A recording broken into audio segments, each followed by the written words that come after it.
Estamos en la carta del apóstol Pablo a los Colosenses y la semana pasada terminamos la primera sección de esta carta que abarcaba del versículo 1 hasta el versículo 8.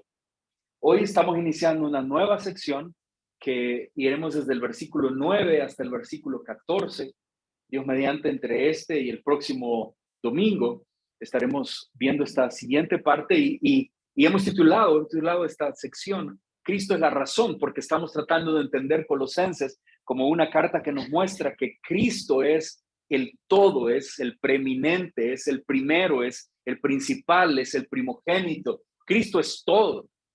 Y entonces Él es quien, por medio de Cristo, es que nosotros aprendíamos las semanas pasadas, hemos sido hechos una familia. Y eso nos daba razones para celebrar, razones para estar agradecidos y razones también para tener una esperanza. Ahora comenzaremos esta nueva sección y lo que vamos a aprender acá es que Cristo es la razón para vivir, para agradar a nuestro Dios. Cristo, por medio de Cristo, todo en nosotros ha sido transformado de manera que ahora nuestro único propósito, nuestra única razón, el único sentido de nuestras vidas debería ser agradarle a Él.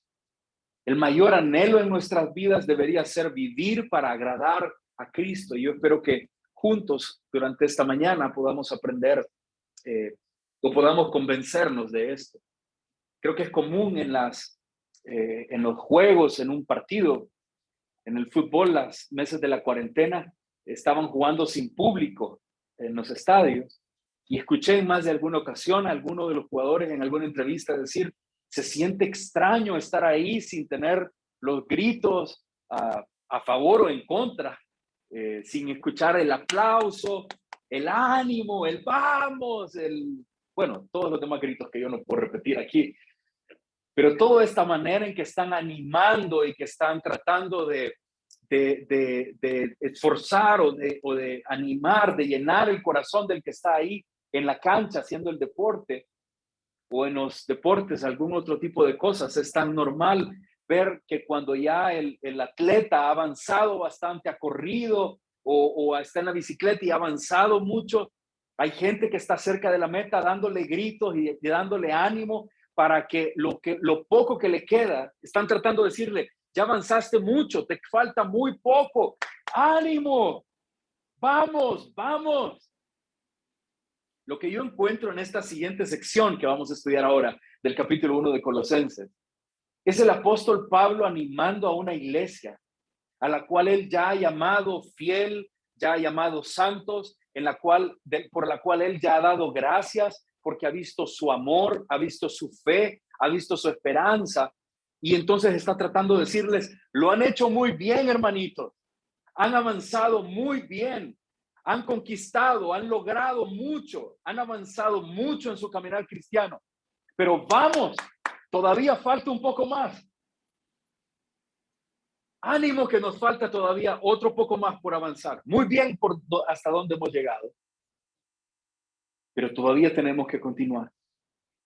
Eso es lo que encuentro en estos versículos.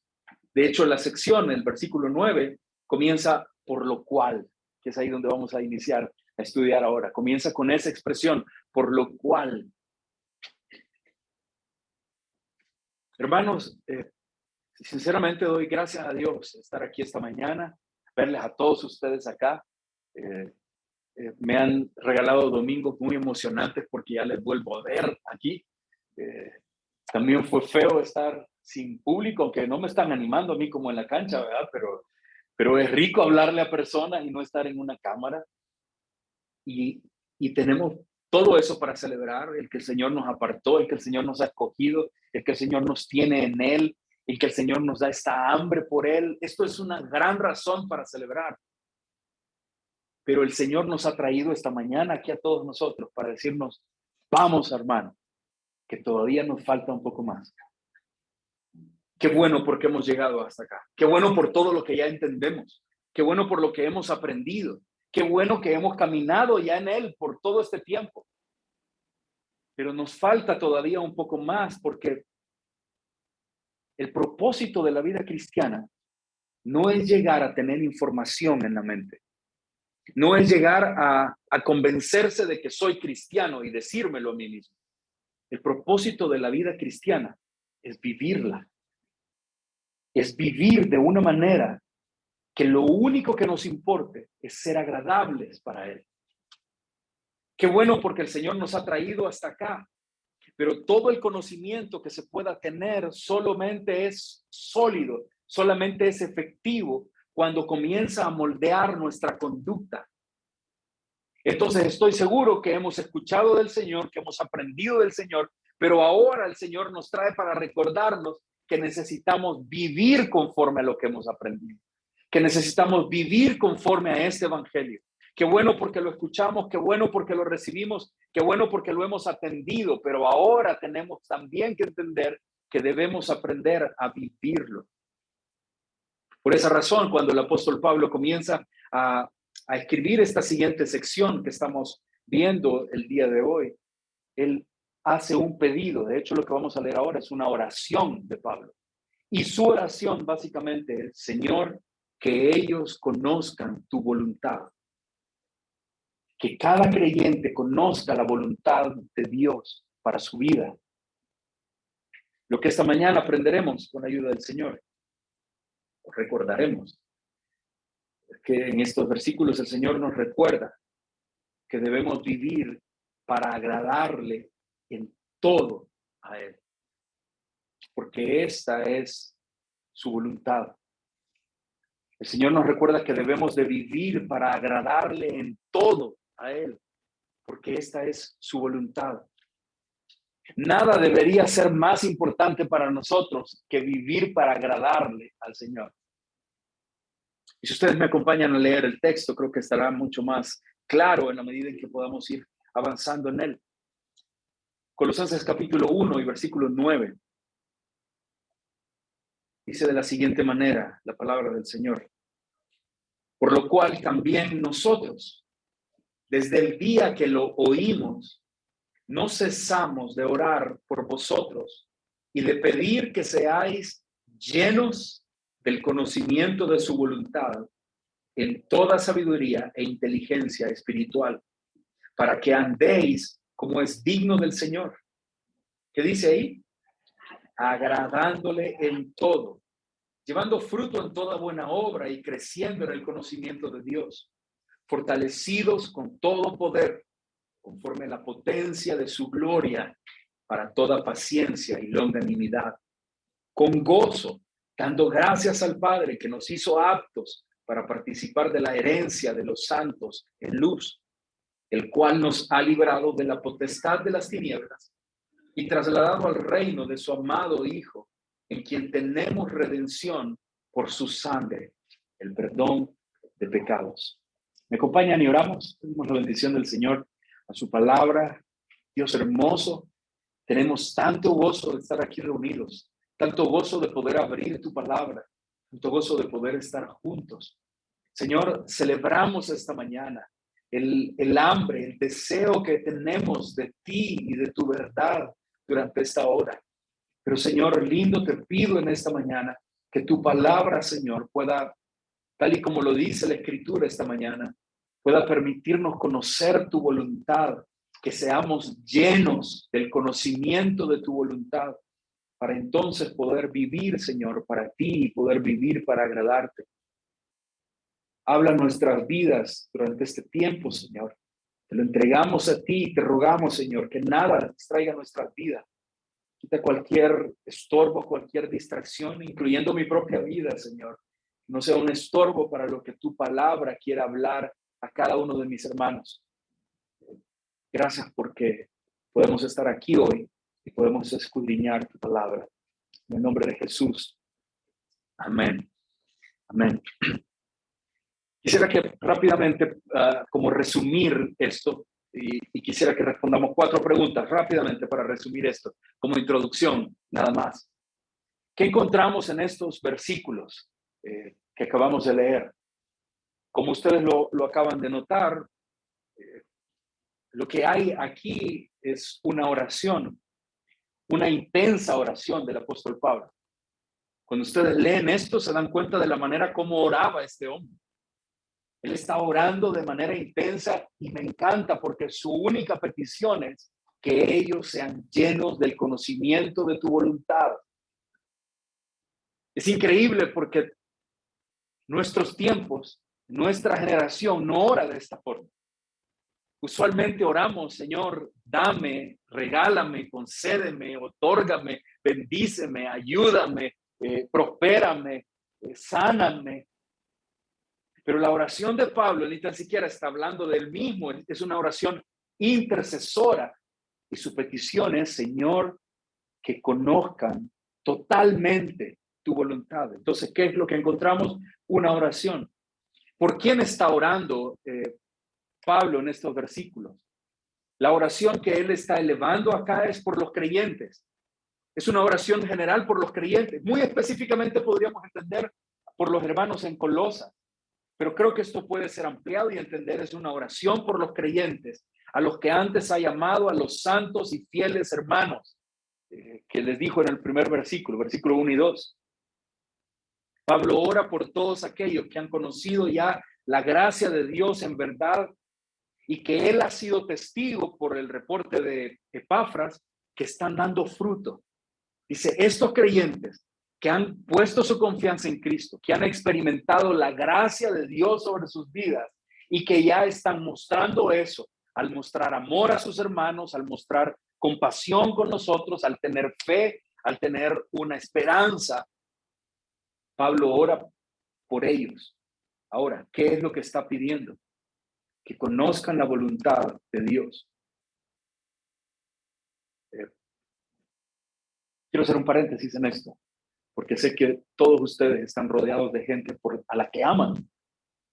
Y a la que aman porque son sus hijos, porque son sus hermanos, porque son familiares, porque son amigos muy queridos.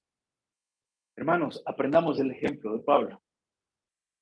Aprendamos del valor que este hombre le otorga a orar. Creo que es común que el creyente ore por aquellos que no conocen a Cristo.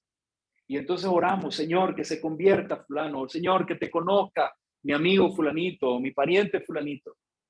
Pero esto debería de enseñarnos que no debemos dejar de orar, aún por aquellos que conocen al Señor, pero para que conozcan cada día la voluntad de Dios para sus vidas. Que sean llenos del conocimiento de su voluntad. Que nuestros hijos, que si bien es cierto son en la iglesia, han crecido en la iglesia, conocen al Señor, tienen un entendimiento del Señor, probablemente han creído en Cristo ya, pero oremos para que ellos puedan conocer la voluntad del Señor para sus vidas. Eso es lo que Pablo pide acá. Y la cuarta pregunta, ¿cuál es la medida de este conocimiento? Me encanta porque dice que ellos sean llenos del conocimiento. Es como muy fuerte, no está diciendo que conozcan nada más, sino está diciendo que sean llenos de ese conocimiento. Y es interesante esa petición porque Colosas era una ciudad que estaba siendo, como ya lo hemos hablado cada semana, que estaba siendo afectada por sectas. Y uno de los principales puntos de estas sectas era que se jactaban del conocimiento que tenían. Se jactaban de que eran muy conocedores y muy inteligentes de muchas cosas. Pero Pablo ora y dice, no quiero que conozcan algo, que sean llenos del conocimiento. Usted sabe la diferencia entre este vaso al nivel en que está aquí, porque aquí se puede rellenar con cualquier cosa. Aquí me le podrían meter cualquier cosa encima, pero si este vaso está lleno de agua, ya está lleno. Y la petición de Pablo es que ellos puedan ser llenos del conocimiento de la voluntad de Dios para que sus mentes no sean enfermadas ni sean llenas con cualquier otra tontería o cualquier otra herejía que se estuviera hablando hacia ellos. Así que es hermoso que Pablo pide que sean llenos, totalmente llenos del conocimiento de la voluntad de Dios. Lo que vamos a hablar entonces esta mañana es eso. Vamos a hablar de la voluntad de Dios. El creyente debe vivir para hacer la voluntad de Dios. No sé si alguna vez se lo han preguntado. Yo recuerdo algunos momentos, sobre todo tengo estos recuerdos de tiempos de campamento, tiempos de eso, siendo joven. caminando en el lugar del campamento y pensando, Señor, ¿cuál es tu voluntad para mi vida? ¿Con cuál de todas estas hermanas me voy a casar? Señor, ¿cuál es tu voluntad? ¿Qué es lo que debo estudiar? Señor, ¿cuál es tu voluntad? ¿Qué debo de hacer? ¿Cómo debo de responder a una específica situación? Y uno está pensando en estas cosas y no deberíamos de restarle nunca importancia a entender cuál es su voluntad. Ahora vamos a entender cuál es la voluntad de Dios.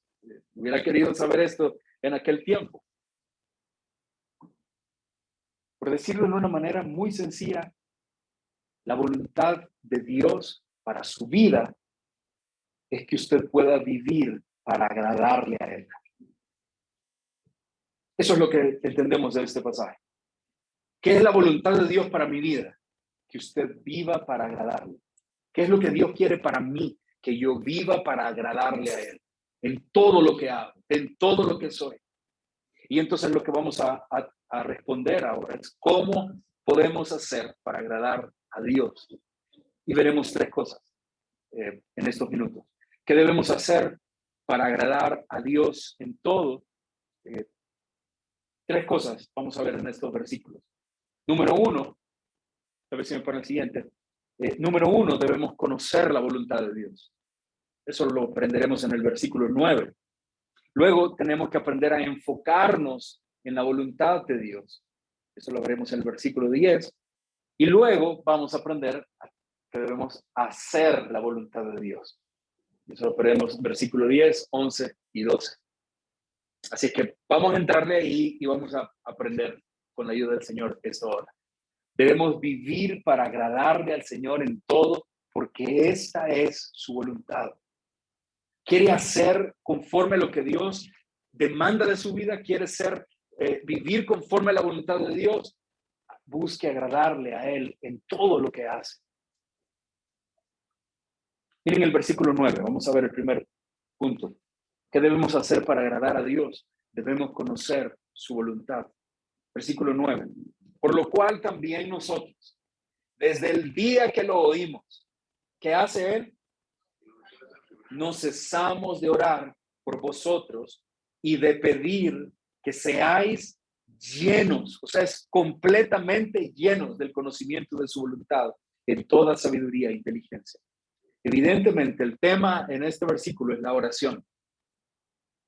Y me encanta encontrar la oración acá porque, hermanos, nos muestra cómo Pablo creía que la oración, la gente dice, hermanos, la oración tiene poder. Más o menos. Dios tiene poder, pero nosotros le hablamos a Él, lo solicitamos a Él por medio de la oración. Pero el que tiene el poder es Dios. ¿Cuántos de ustedes creen eso? ¿Y por qué no oramos tanto?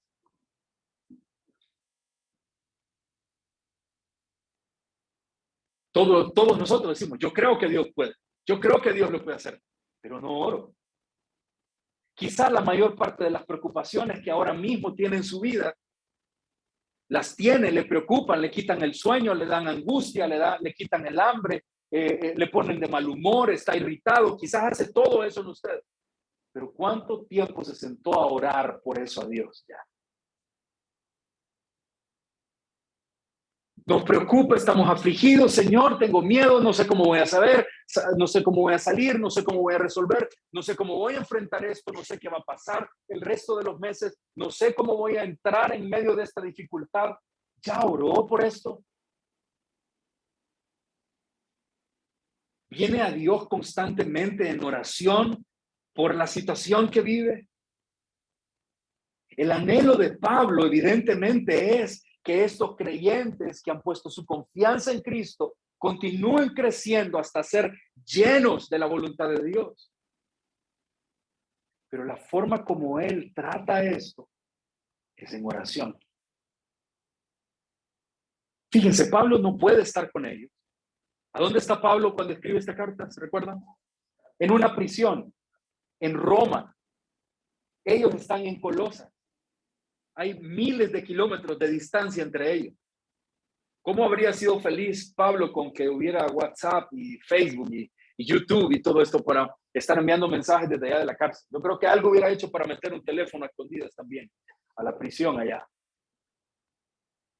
Pero él no tiene ningún recurso para comunicarse con ellos. No cruza sus manos, decepcionado. No lo puedo ver, no puedo conocerlos, no puedo estar con ellos. Nunca voy a poder decir esto. No. Desde el día, dice, que oí que ustedes están creciendo en el Señor, yo oro por ustedes. Hermanos, amados, queridos, que somos padres, ¿cuánto tiempo de nuestro día ocupamos para orar por nuestros hijos? Andamos afligidos todo el día por nuestros hijos. ¿Que quién va a ser el amigo? ¿Que quién va a ser la amiga? ¿Que va a estudiar? ¿Que por qué es tan burro? ¿Que por qué no hacen caso? ¿Que por qué es tan chuco? ¿Que por qué? Todo nos preocupa de los hijos. ¿Cuánto tiempo oramos por nuestros hijos? Pablo dice, yo no puedo estar con ellos, yo no puedo acercarme a ellos, yo no les puedo hablar de frente, pero yo puedo orar por ellos. Pablo cree en el papel tan importante de la oración. Él sabe que no puede estar presencialmente sirviendo a los otros, no puede estar delante de ellos, atendiéndoles, mostrándoles el evangelio, discipulándoles de manera personal y directa. Pero entonces lo que él hace es, como él cree en que Dios es poderoso y cree que Dios tiene todo el poder y que Dios siempre nos escucha, como él cree que la oración es este medio que tenemos para comunicarnos con Dios, él ora. Si se midiera cuánto nosotros creemos en que la oración es el medio para comunicarnos con Dios, si se pudiera medir eso, al saber cuánto tiempo oramos, lo más probable es que de la mayor parte de cristianos se creería que la oración no sirve para nada. Porque normalmente los cristianos oramos muy poco. O le llamamos a oración a momentos informales que nos acordamos de algo y va manejando ahí, Señor, que no me vaya a pegar, que no me vaya a pegar, Señor, que no me vaya a pegar este bucero. Y entonces usted lo toma y dice, ya oré este día. Pues sí ha andado orando porque ha andado en gran tráfico. Le llamamos oración a esos momentos informales. Pablo cree la oración y muestra el papel hermoso de la oración. Sabe que la única manera que hasta este instante tiene para contribuir en la vida espiritual de sus hermanos es orando. Y eso es lo que hace. Ora. Creo que la mejor manera, el mejor medio que tenemos para mostrar el amor por los demás es orando por ellos. Ore por cada persona a la cual usted aprecia, a la cual quiere. Era tan creyente Pablo, pensando un poco más en esto de la oración, confiaba tanto en lo que sucedía en la oración que constantemente pedía a los hermanos, por favor, oren por mí. Les dice en la carta a los filipenses, sé que por la oración de ustedes pronto estaré fuera de acá. Sé que por la oración de ustedes y la voluntad del Señor vamos a llegar hasta otros lugares con el evangelio. La Biblia nos habla constantemente, nos exhorta constantemente a orar unos por otros. La Biblia está llena de ejemplos de personajes que estaban orando unos por otros. Job oró por sus amigos, Moisés oró por Aarón en el Antiguo Testamento, Samuel oró por Israel, David oró por Israel, Ezequiel oró por Judá, Isaías oró por el pueblo de Dios, Daniel oró por Israel, Ezequiel oró por Israel, Nehemías oraba por Judá, Jesús oró por sus discípulos. La Biblia tiene lleno de esto. La iglesia en Jerusalén oraba por la liberación del apóstol Pedro cuando estaba en la prisión, ¿se recuerdan? Pablo oraba por los cristianos. Esta carta nos ha enseñado que Epafras oraba por los colosenses. Hay un papel importante de la oración en conocer la voluntad de Dios. Ahora, ¿cuál era la petición de esta oración? Miren el versículo 9. Por lo cual también nosotros, desde el día que lo oímos, no cesamos, número 1, de orar por vosotros y número 2, de pedir. Pero ¿qué es lo que pide? Que sean llenos del conocimiento de su voluntad en toda sabiduría e inteligencia espiritual. Creo que lo más significativo de la oración de Pablo acá es la petición que él hace. Lo que Él está pidiendo es para que el pueblo de Dios sea lleno del conocimiento de su voluntad. ¿Por qué digo que es significativo eso? Porque implícitamente nos está diciendo, Pablo está expresando que sí se puede conocer la voluntad de Dios. ¿Saben que es tan lindo entender que Dios no hizo de su voluntad una encrucijada, un camino sin salida? No sé si alguna vez vieron, yo recuerdo que antes las cajas de los cereales traían atrás una cosita para jugar, pero traían un camino que ¿cómo se llamaban esos juegos? Laberinto. Traían ese laberinto y uno se metía por un lado y iba avanzando, y ya casi sentía que iba llegando y topaba. Y otra vez a comenzar y a buscar de nuevo por otro camino, a ir ahí y otra vez a topar. O sea, lo hacían para eso, para complicarle la vida a uno. Pero qué hermoso saber que el Dios al cual creemos no hizo de su voluntad un camino como un laberinto, no hizo de su voluntad un acertijo complicado, imposible de entender, sino que su voluntad es claramente manifiesta, su voluntad está claramente expresada en los programas que antes salían en la tele, que veía de caricaturas. Recuerdo que más de algunos, habían alguna ocasión en que, en un capítulo que los protagonistas iban a buscar un tesoro. Pero ¿qué manera tenían para buscar un tesoro? ¿Qué les daban para ir a buscar un tesoro? Un mapa, ¿verdad? Y qué genial era pensar, voy a ir aquí. No es por acá, es por el otro lado. Y tenía que ir guiándose por el mapa. Y el mapa les llevaba al lugar exacto. Creo que cuando pensamos en la voluntad de Dios es más fácil entenderlo así, como un mapa, y no como un detector de metales.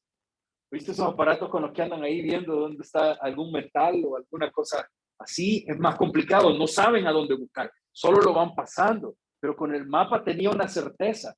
Esto creo que es la voluntad de Dios. Por eso Pablo pide, de lo contrario Pablo no hubiera pedido. Si la voluntad de Dios no puede ser encontrada, si la voluntad de Dios no puede ser descifrada por un cristiano, Pablo no hubiera pedido esto. Pero él lo pide porque sabe que se puede encontrar.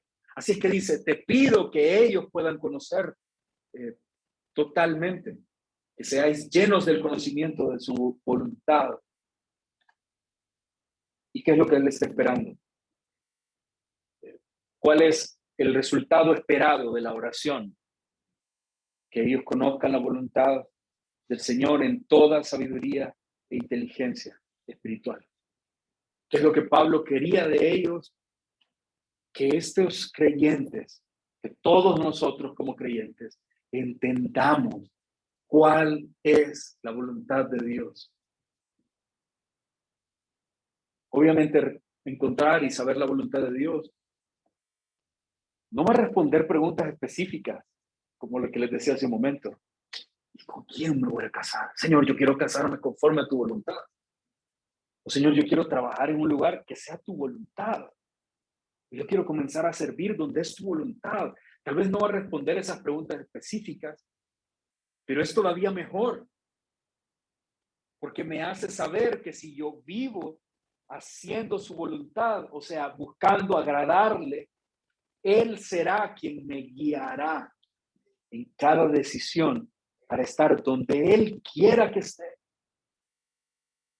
Déjeme decirle rápidamente tres cosas, tres características de esta oración que Pablo hace en el versículo 9. Primero, el versículo 9 está pidiendo, él dice, no cesamos de orar por vosotros y de pedir que seáis llenos del conocimiento. Ese seáis llenos del conocimiento está expresado de una manera pasiva, lo que indica que no es que yo voy a llenarme de ese conocimiento, no es que yo voy a poner atención en el culto y me voy a meter ese conocimiento para entonces comprender su voluntad. No, esa expresión en forma pasiva lo que indica es que el creyente debe confiar en el Señor porque Él es quien nos llenará de ese conocimiento. Es en la medida que yo estoy en Él que Él me llena de ese conocimiento. Su voluntad no es algo que yo escarbo y llego a entender. Su voluntad es algo que yo encuentro cuando estoy en Él. Creo que nosotros no podemos dimensionar cómo es que funciona la palabra del Señor cuando nosotros estamos en un culto. A mí me da un poco de gracia esto, porque yo estoy aquí a hablar y hablar y hablar y hablar. Pero yo estoy seguro que de todo esto que estoy hablando aquí, el Señor con cada uno de ustedes trata con cosas diferentes. Es gracioso terminar un servicio y que alguien diga, pastor, lo que usted nos dijo de tal cosa. Y ¿yo de qué? ¿Cuándo dije eso? ¿Cuándo hablamos eso? Porque el Señor habla a cada uno de nosotros lo que Él tiene dispuesto a hacer. Yo reconozco como un privilegio poder tener la oportunidad de predicar acá, porque realmente el Señor no me necesita para hacer eso. Lo que el Señor tiene para hablarle a cada uno, se lo habla cuando quiera. Se lo habla de la manera en que quiera. Pero qué gozo, privilegio poder estar aquí delante de ustedes predicando. Este conocimiento de su voluntad depende de Él. Es Él quien nos lo va mostrando, es Él quien nos va enseñando. Otra cosa más, esta petición del conocimiento de su voluntad, debemos comprender que tiene una naturaleza espiritual. ¿Qué quiero decir con eso? Una persona que no es creyente no lo va a entender. Hay gente que no es creyente y tiene mucho conocimiento. De hecho, hay gente que no es creyente y conocen mucho la Biblia, hasta más que nosotros quizá. Pero si no han reconocido a Jesús como su Señor, si Cristo no habita en ellos, si ellos no tienen una vida espiritual, pueden conocer mucho, pero no entienden nada. Y puede que nosotros no conozcamos tanto como ellos, pero entendemos mejor. Porque esto tiene que ver con una naturaleza espiritual. Solo los creyentes tienen la capacidad de reconocer y además de discernir las verdades espirituales. Por eso, 1 Corintios capítulo 2, hablando acerca del evangelio, dice, el evangelio es locura para los que se pierden. No importa qué inteligentes sean, no importa qué genios sean en su mente. El evangelio es locura porque no se puede discernir si no es espiritualmente. Hermanos, siéntanse privilegiados, no solo de poder escuchar la palabra del Señor, de tener una vida espiritual, de crecer cada día en Dios, de tener un entendimiento espiritual de su vida, porque esto solo puede suceder por la obra de Dios en nosotros. Y una última cosa que quisiera decir respecto de esta oración, es que no está orando Pablo para que ellos tengan conocimiento en un sentido didáctico, conocimiento en un sentido intelectual, sino que lo que está pidiendo en realidad es que este conocimiento de la voluntad de Dios lo puedan llevar a la práctica. La oración es, Señor, que conozcan tu voluntad para que vivan conforme a ella. Que conozcan lo que tú quieres para que ellos lo puedan hacer. Está pidiendo que puedan tener una apropiación práctica. Entonces, estamos diciendo, ¿qué debemos hacer para agradar a Dios? Dijimos, número 1, conocer su voluntad. Conocer su voluntad. ¿Y qué es lo que hace Pablo en ese respecto? Ora. Ahora, número 2, ¿qué debemos hacer para agradarle a Dios? Versículo número 10, enfocarnos en su voluntad. Esta es, creo, la parte más linda de lo que ahora vamos a ver. Bueno, todo es lindo, pero esto me gusta. ¿A qué me refiero con enfocarnos en su voluntad? Miren lo que dice el versículo 10. Si ustedes ven cómo comienza el versículo, de inmediato entendemos que ahí nos está dando un propósito, ¿verdad? Miren el versículo 10. Comienza con un propósito. Lo anterior era el pedido. Esto es lo que yo te pido. Pero el propósito, ¿para qué? ¿Para qué? Dice, quiero que conozcan o que sean llenos del conocimiento de su voluntad, para que anden como es digno del Señor, agradándole en todo, llevando fruto en toda buena obra y creciendo en el conocimiento de Dios. Cuando yo leí este versículo, se me ocurre a mí que este versículo viene a ser como un desafío para los creyentes. Un desafío a abrazar el propósito de seguir la voluntad de Dios. Un desafío de vivir para agradarle a Él. Como si se tratara de un reto, si quiere. ¿Cuál es la razón de vivir de un creyente? ¿Para qué vivimos nosotros como hijos de Dios? Para hacer dinero, ¿verdad? ¿No? Para ser felices. ¿Cuál es el propósito con el cual estamos aquí? Para los miércoles hemos estado aprendiendo, el hombre vive y existe para glorificar a Dios.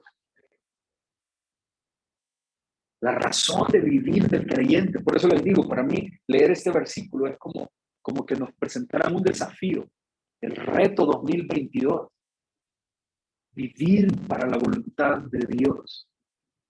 ¿Qué sería vivir para la voluntad de Dios?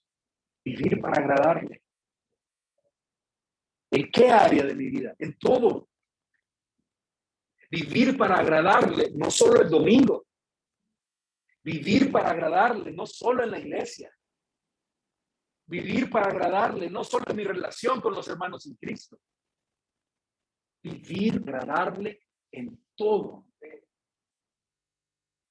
El propósito de discernir, el propósito de entender o de saber la voluntad de Dios, no es para encontrar un beneficio personal. Lo que Pablo está orando no es que conozcan tu voluntad para que sean prosperados. No. El propósito de Pablo al decir que conozcan la voluntad de Dios tiene un para qué. Él quiere que todos los creyentes conozcamos la voluntad de Dios. ¿Y cuál es el para qué? Miren el versículo, ¿cómo comienza? ¿Para qué andéis como es digno del Señor? Dos cosas son las que pide. O dos cosas son los propósitos de eso. Cuando yo digo que vivamos enfocados en hacer su voluntad, me refiero a andar como es digno del Señor, 1, y 2, agradarle en todo. Es lo que dice el versículo 10. Para que andéis como es digno del Señor, y 2, para agradarle en todo.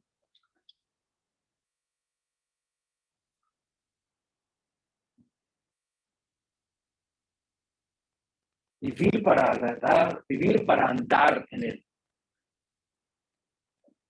Andar a Cristo, desear agradar a Cristo. ¿A qué nos lleva esa primera expresión? Andar como es digno del Señor. Creo que no necesito explicar tanto, pero andar se refiere a caminar, ¿verdad? El andar no está diciendo acá para que hablen, o no está diciendo acá para que se sienten, no está diciendo para que mediten o para que sientan. No, dice para que anden, para que se muevan, para que caminen. ¿Quién se puede llamar discípulo? Sino el que anda en sus caminos. Cuando un discípulo no camina de manera digna, resultaría en vergüenza para su maestro, ¿no es cierto? ¡Qué vergüenza! No sé si alguno de ustedes es maestro. Bueno, han sido maestros, sí, ¿verdad?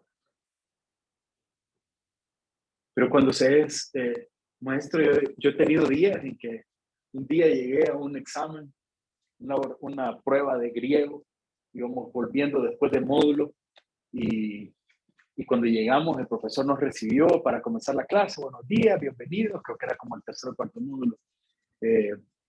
Por favor, no acomoden todavía sus cosas, solo saquen un lapicero y nos pusieron una prueba todos ahí, solo de vocabulario, como 70 palabras de prueba. Y yo cuando lo vi, y recién el pastor Edwin había estado aquí con nosotros en el país y había estado en la iglesia y habíamos estado en la casa, hemos pasado el fin de semana juntos, y yo íbamos llegando al módulo y iba sintiéndome bien cómodo y bien chero y bien buena onda con el pastor. Y cuando llegamos nos pone la prueba, hermano, y yo comienzo a ver eso. No sé si alguna vez tuvieron esa, no, ustedes que van a tener esa experiencia, ustedes son bien inteligentes, pero yo comienzo a ver esa prueba y comienzo a ver una por una en las palabras, ni una me acordaba, nada. Yo miraba y decía, bueno, y mi amigo el cubano dice, uno siempre hay que tirar piedra, dice, cuando no sabe, tire piedra, ponga lo que sea. Yo decía, me va a dar más vergüenza poner cosas que no son, a no poner nada. Y yo oraba, Señor, ayúdame a recordar. Y creo que de como 70 palabras logré poner como unas 15, 20. Es una vergüenza. Y me levanté y fui a entregárselo al hermano. Y se lo puse. Y yo solo, además de entregárselo y tener esta vergüenza, yo me le puse atrás como que no escucharan todos mis compañeros. Yo quería meterlo debajo de todo para que nadie me lo viera. Y le pongo el brazo y le digo, por favor, perdóneme. Porque tengo mi mente en blanco. O sea, no recuerdo nada. No es que no me la sabía. Yo creo que yo me hubiera podido saber unas 50 por lo menos de las que estaban ahí, seguras. Pero tenía mi mente en blanco, totalmente en blanco. Y obviamente mi reacción fue, qué vergüenza debe ser para un maestro tener un alumno tan chueco y tan malo como el que le estaba entregando la prueba. Porque si está enseñando un maestro, espera que el que está ahí le ponga atención. Y yo creo que el momento más emocionante para los maestros es hacer un examen, porque ahí está viendo cuánto han aprendido los alumnos. Qué emocionante poner la prueba, porque ahí voy a ver qué también les enseñé. Hermanos, nosotros nos llamamos cada día cristianos. ¿Cómo caminamos? Nuestros pasos, nuestro caminar, nuestras intenciones, nuestras motivaciones son de agrado a Dios, al Señor. Agradamos a Cristo, dice el versículo, para que andéis como es digno del Señor. ¿Le honramos a Él? ¿O nuestros pasos provocarían decir al Señor, qué vergüenza de hijo de Dios? ¿En qué momento agarré a este de hijo yo? ¿Cómo puede tener este carácter? No. ¿Cómo puedo vivir? ¿Cómo se puede decir que el Espíritu Santo habita en él? Aquí está hablando que el creyente debe conocer la voluntad de Dios. ¿Y cuál es la voluntad de Dios? Dijimos que le agrademos a él. Debe conocerla. ¿Para qué? Para andar de una manera digna, para caminar como se lo merece Dios. Yo imagino qué privilegio debe ser. Un día de esto venía ahí en la calle y veo pasar una de esas patrullas como a 200 kilómetros por hora, esos de la policía, que vienen abriendo el camino del presidente, o no sé de quién haya sido, pero venían para hacer el espacio para la caravana. Y no sé si ustedes se han fijado, pero casi nunca he visto a alguno de esos motorizados que anda ahí con la camisa de fuera y un pantalón todo roto y los zapatos sin lustrar y todo esto, porque esa gente se viste a la medida, a la altura del que debería ser el dignatario que andan moviendo, a la altura de la personalidad bajo la cual caminan. Deben de verse dignos del Señor con el que andan. Ahora imagínense nosotros, que somos sus representantes acá. En sus trabajos la gente debería decir, wow, qué cristiano. No por usted, por el que representa. Aquí habla de un andar digno. Creo que nuestra sociedad nos ha enseñado, y aún nuestro cristianismo actual nos ha enseñado a que nuestra principal enfoque es cómo la gente me vea. Parece que ser cristiano se trata de convencer a la gente de que yo soy cristiano. Pero realmente no es tan importante ser agradable a las personas. Lo que más debería preocuparnos a nosotros cada día es agradar al Señor. No tan preocupados por la aprobación de las personas. Deberíamos de despertarnos cada día impulsados por el pensamiento de que mi trabajo, de que mi manejar el vehículo, de que mi transportarme en la calle, de que mis conversaciones con las personas, de que mi conducirme con alguien, de que mi vocabulario, de lo que yo escucho, de lo que yo hablo, de lo que yo pienso, debería de estar enfocado en ser agradable a Él. No tanto en qué van a decir las personas. Eso puede en algún momento llegar a ser como una cuestión hipócrita. Porque eso puede tratarse solo de aparentar algo. Pero ya se puso a pensar, ¿está siendo agradable a Dios? La manera en que usted habla, las conversaciones que tiene, los lugares que visita, la forma en que se conduce, la manera en que trabaja, ¿es agradable a Dios? Eso debería ser lo más importante. Nada fortalecería más nuestras vidas y nuestros cuerpos que saber que todo lo que hacemos es para gloria de Él. Otra vez, al escuchar hablar de la voluntad de Dios, lo más importante no somos nosotros. Casi siempre estoy pensando, cuando tengo esta idea, quiero saber la voluntad de Dios. Estoy pensando lo que me va a hacer feliz a mí, si es acorde a mis planes, si está logrando mis sueños, si está satisfaciendo mis deseos. Pensamos en cuanto a esto, pero no, la voluntad de Dios es que seamos agradables a Él. Es ser agradables a Él. Siempre vivimos con alguna intención de complacer, a veces de complacernos a nosotros mismos, de complacer a nuestros padres. Oigo a gente que dice, no, mucha gente oigo decir eso. Yo necesito sacar mi carrera porque yo quiero entregarle este título para complacer a mis papás. Quiero hacer feliz a mis padres. O alguna gente vive para complacer a sus cónyuges. Algunos con placer, otros con terror. He visto algunos de cómo le tienen miedo a la señora y se la complacen.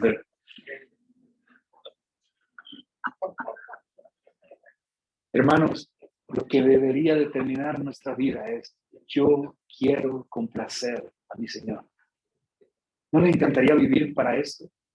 ¿No les encantaría vivir con esto como la meta final de nuestras vidas? Complacer al Señor. Y el versículo entonces nos dice, para que andéis como es digno del Señor. Y lo siguiente, agradándole en todo. Es agradándole en todo, y dice luego llevando fruto, y comienza a describir todo esto que aparece ahí, esta lista que aparece aquí. Y lo que está tratando de expresarnos Pablo acá es que ser agradables a Dios no se puede quedar en mi intención. Agradar a Dios no se trata de pensar en agradar a Dios, se trata de actuar de esa manera. No sé si me doy a entender. Pero lo que está expresándonos acá es que no solo debo anhelar agradar a Dios, debo de hacerlo, debo de ponerlo en marcha, debo de actuar conforme a ello. Actuar conforme para agradar a Dios debería de a todos nosotros hacernos entender que es una vida que es caracterizada por la obediencia y por la piedad. Vivir para su voluntad no es buscar lo que sea más cómodo para mí, no es buscar lo que sea más conveniente para mí. Vivir para su voluntad, vivir para agradarle, en algunos momentos implicará incomodidad, implicará inconveniencia para mí, pero podré honrarle a Él.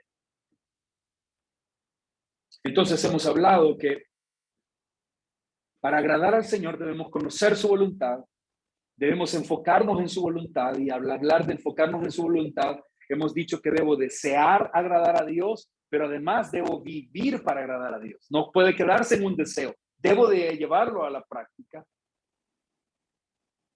Y número 3, debo vivir, o debo de, para agradar al Señor, debo hacer su voluntad. Me encanta porque el Señor ha sido tan bueno con nosotros y tan fiel que no nos dejó eso al aire como para que cada uno suponga cómo puede hacer para agradarle a Él, sino que su palabra nos lo explica claramente. Versículo 11. Bueno, comienza desde la parte final del versículo 10. Llevando fruto en toda buena obra. No sé si ustedes quisieran marcarlo en su Biblia, pero es muy evidente cómo está esto acá. Fíjense el versículo 10, qué lindo se explica. ¿Para qué? Ese para qué explica la petición del versículo 9. Y luego, para que anden como es digno, agradándole en todo. Y después de ese agradándole en todo, comienza a explicarnos 4 aspectos en los cuales claramente podemos ver de manera práctica cómo poder agradar al Señor. Número 1, llevando fruto en toda buena obra. Número 2, creciendo en el conocimiento de Dios. Versículo 10. Versículo 11. Número 3, fortalecidos con todo poder conforme a la potencia de su gloria para toda paciencia y longanimidad. Y número 4, versículo 12, con gozo, dando gracias al Padre que nos hizo aptos para participar de la herencia de los santos en luz. ¿Pudieron ver? Número 1, dar fruto. Número 2, crecer. Número 3, ser fortalecidos. Y número 4, dar gracias. El Señor dice, muy bien, ¿quieres hacer mi voluntad? ¿Quieres vivir para agradarme a mí? Ahí está el camino. Número 1, somos llamados a buenas obras. El versículo 10, dando fruto en toda buena obra. Obviamente aquí ya no está hablando en general de la iglesia, porque si se recuerdan unos versículos anteriores, también habló de dar fruto, dando fruto y creciendo, decía. Pero allá hablaba de la iglesia, ahora está hablando de los creyentes individualmente, personalmente. El creyente está llamado a dar fruto. No entiendo yo mucho de las plantas y todo eso, pero Pati lleva toda la semana enseñándome cada árbol que está sin hojas por todo el camino que tenemos. Cerca de la casa, por el estadio, está ese árbol enorme y cada día es, mira, nada de hojas ya, nada de hojas ya. Y ahí va enseñándome, vamos por otro lado, mira eso, nada de hojas. Una pregunta, usted como creyente, si aquí la Biblia está hablando de nosotros como un árbol, ¿cómo se ve? ¿Como un árbol lleno de fruto? ¿O como un chiribisco? Yo sé que algunos se quieren ver como un chiribisco seco, ¿verdad? Me encanta la idea de verme como un chiribisco bien flaquito, con ramitas así, pero ¿se ve con fruto o se ve pelón? Si se imagina como un árbol. ¿Se ve como un árbol floreciente en su vida cristiana? ¿O se ve como un árbol que allá apenitas se ve el limoncito así chiquito, que sin nada de jugo además? Porque lo que el Señor dice acá es que aquel que vive para agradarle a Él será como un árbol que está lleno de fruto. Que es un árbol lleno de fruto, ¿no es cierto? Que hasta es hermoso a la vista. Uno lo ve y se le antoja el mango cuando lo ve ahí lleno de fruto. Ve un árbol uno y dice, oh, qué lindo. Hasta dan ganas de tomarse foto. Selfie con el árbol que tiene fruto ahora, por fin. La Biblia habla de esto. Habla de que una fe genuina, un caminar digno al Señor, un vivir para agradarle a Él, nos conduce inevitablemente a muchas buenas obras, a que estas obras son evidentes. La Biblia dice que el Señor nos ha hecho a nosotros un pueblo celoso de buenas obras, dice Tito. También dice la Biblia que estas obras son un fruto de la obra del Espíritu en nosotros. Dice Gálatas, el fruto del Espíritu es amor, gozo, paz, paciencia, benignidad. Se ve eso en nosotros. Lo estamos reflejando nosotros en nuestra vida, porque a eso se está refiriendo acá. Una vida que agrada al Señor reconoce que ha sido llamada a buenas obras.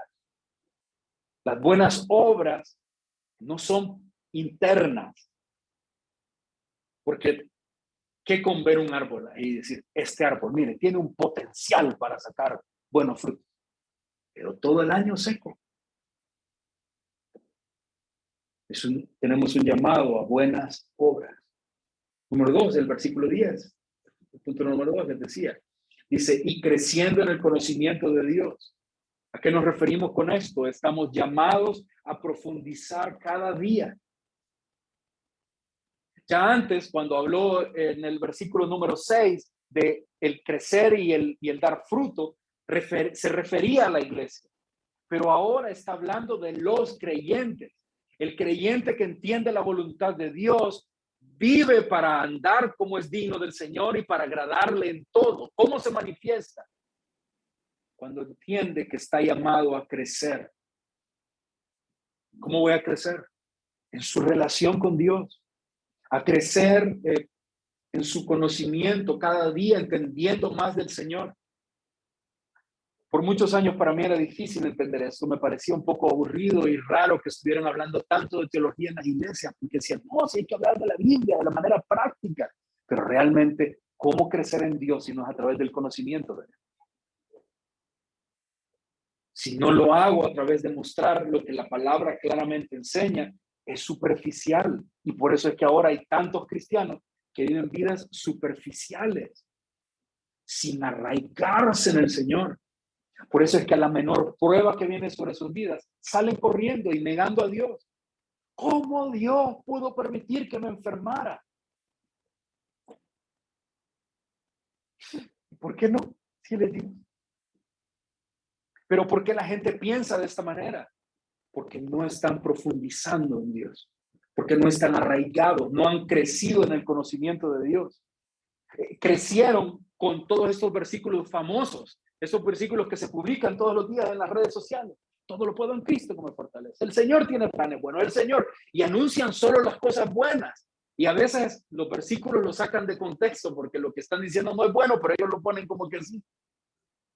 Y entonces la gente piensa que todo se trata de su vida y que todo debe ser perfecto en su vida, que debe ser feliz, que debe de irle bien, que debe marchar bien, que debe de ir prosperando, que debe de ir teniendo, que debe de ir haciendo, y pensamos que Dios se trata de hacerme feliz a mí. Por no conocerle. Porque cuando le conozco, me doy cuenta que el propósito de Dios no es el vivir para agradarme a mí. Yo vivo para agradarle a Él. Él no es mi sirviente. Él no es el que está ahí para atender mis necesidades. Nosotros vivimos para Él. ¿Se dan cuenta de la diferencia? Nosotros vivimos para honrarle a Él. Nosotros vivimos para celebrarle a Él, no lo contrario. Y esto es lo que nosotros vamos encontrando acá. Estamos llamados a profundizar en este caminar con Él, en este andar en Él, a crecer en el conocimiento de Él para vivir y para honrarlo. Nuestra relación con el Señor está destinada a crecer y a aumentar en profundidad cada día. Entonces dijimos, número 1, somos llamados a buenas obras, versículo 10. También el versículo 10, la segunda parte, somos llamados a profundizar. Versículo 11, somos llamados también a crecer fuertes. Mire lo que dice, fortalecidos con todo poder, conforme a la potencia de su gloria, para toda paciencia y longanimidad. Esto no es un versículo que nos anima a confiar en Dios nada más.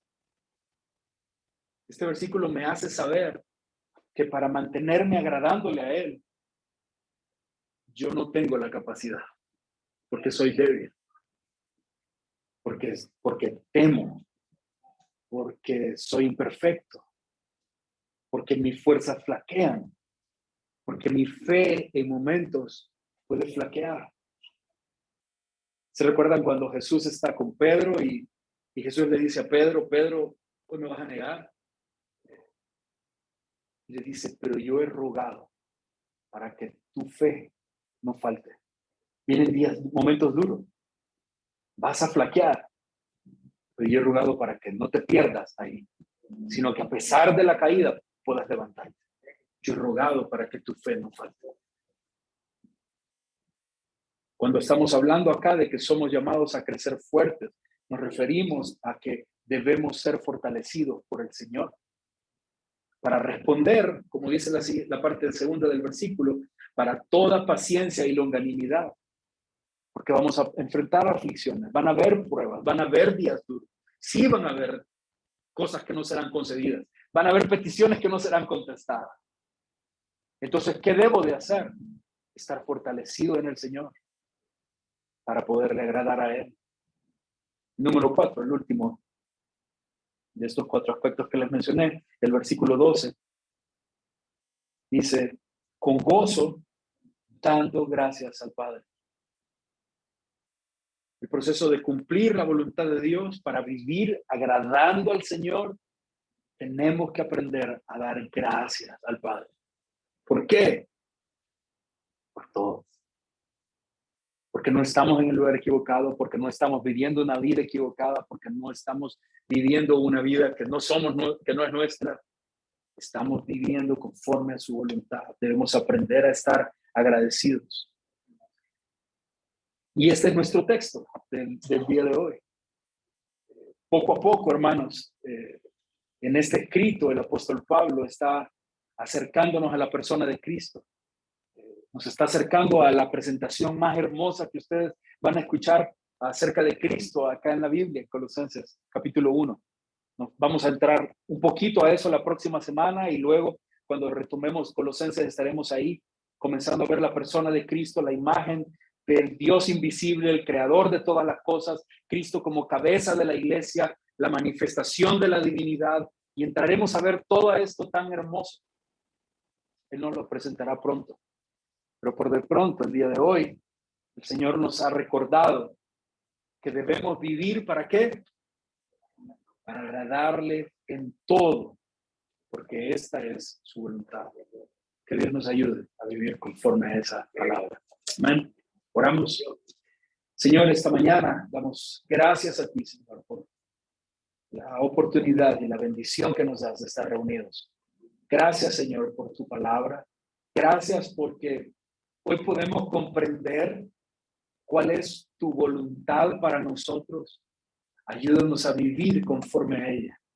Ayúdanos a vivir a todos acá, desde el más pequeño hasta el más grande de los que estamos acá.